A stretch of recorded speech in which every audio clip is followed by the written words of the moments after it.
Okay, good afternoon.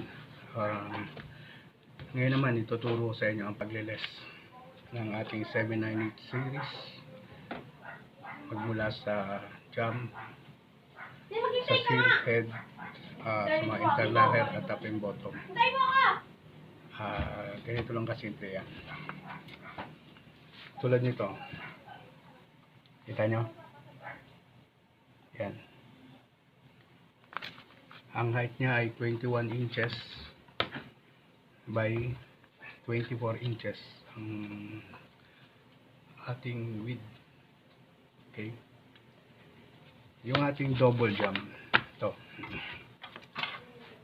jam, itong tagiliran na to, wala tong less. Kung ano yung sukat niyan, 21 talaga yan, sakto 21 sa opening, ha, 21.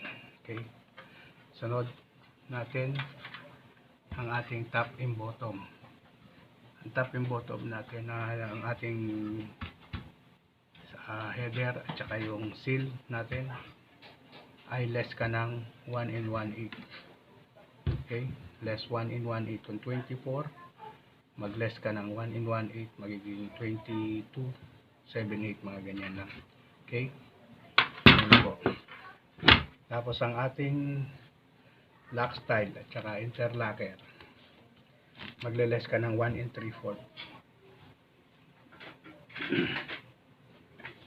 1 and 3/4 sa ating panel. Ito yung panel natin. So, okay, yan ito. Ang lock style natin at interlocker, magle-less ka lang ng 1 and 3/4.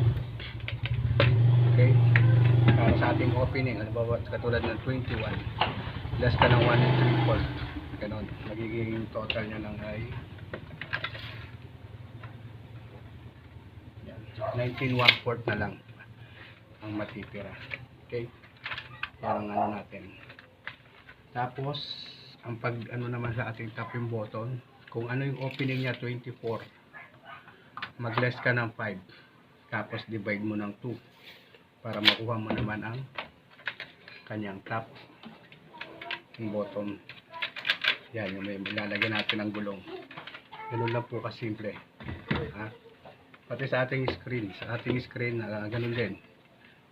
Ang height naman ay magle-less ka ng 2 inches, tapos divide mo sa 2, yung kung ano yung width, i-divide mo lang sa 2 para sa ating screen.